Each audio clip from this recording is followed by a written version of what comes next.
Sesawi Kur Yesu Channel, channel yang renungan harian, inspirasi kehidupan, dan portal Bedekmana Kristiani.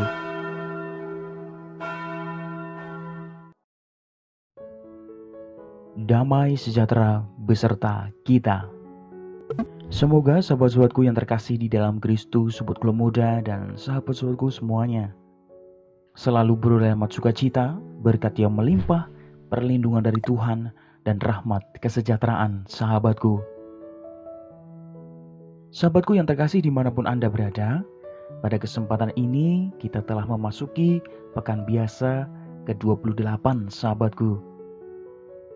Kita akan bersama-sama mendengarkan firman Tuhan dari Injil Lukas bab 17 ayat 11 sampai dengan 19. Mari sahabatku yang terkasih, kita satukan hati dan pikiran kita siapkan hati dan pikiran kita supaya dengan kesungguhan hikmat sukacita kita boleh dan mau terima firman Tuhan sahabatku.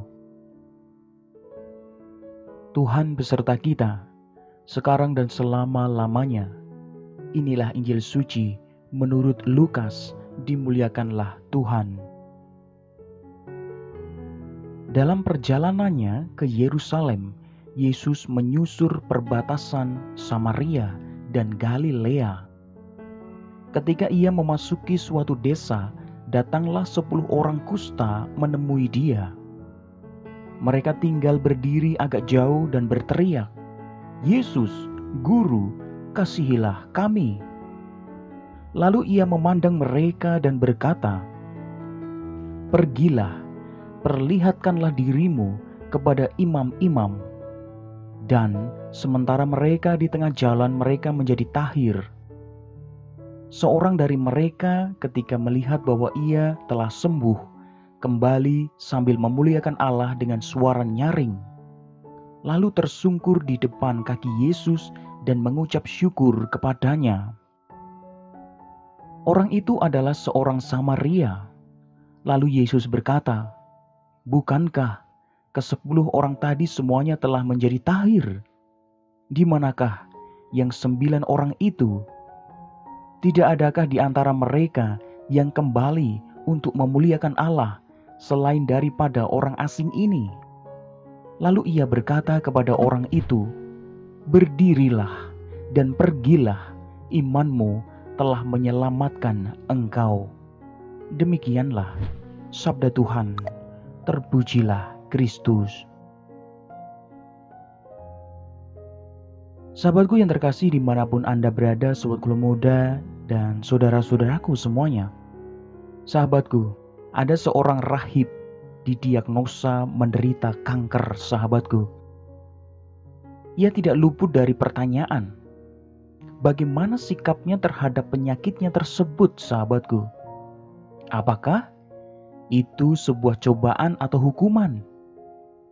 Ia melihatnya sebagai pesan dari Tuhan untuk memeriksa diri, bertobat, dan semakin mendekatkan diri kepada Tuhan sahabatku.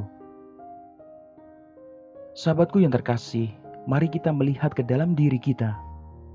Ketika kita sakit, banyak dari antara kita datang kepada Tuhan memohon kesembuhan sahabatku, karena hidup itu amat berharga. Sahabatku yang terkasih, ketika kita sembuh, sudah layak kita bersyukur kepada Tuhan tentunya sahabatku. Tetapi bagaimana jika situasi kita terus memburuk? Apakah kita juga dapat bersyukur kepada Tuhan sahabatku? Sahabatku yang terkasih dimanapun Anda berada, sahabatku muda, supaya kita tetap bersyukur meskipun sakit berat sahabatku, kita perlu melihat penyakit sebagai sarana pemurnian diri sahabatku. Sahabatku yang terkasih, kesetiaan kita kepada Tuhan dalam doa membuat hati kita tetap tenang dan penuh pengharapan sahabatku. Sahabatku, selain kesembuhan fisik, kita juga perlu memohon ketabahan dan kebijaksanaan dalam menghadapi penyakit yang kita alami, yang sulit untuk disembuhkan sahabatku. Sahabatku, kita berdoa untuk kesembuhan dari borok rohani akibat dosa-dosa kita, sahabatku. Sungguh inilah yang patut kita syukuri, sahabatku yang terkasih. Sahabatku, penyakit tidak hanya mendekatkan kita kepada Tuhan, tetapi juga kepada sesama, sahabatku. Lagi, tidak hanya yang sehat dapat membantu yang sakit, tetapi juga yang sakit dapat melakukan sesuatu bagi sesama yang sakit, sahabatku. Misalnya, saling mendoakan.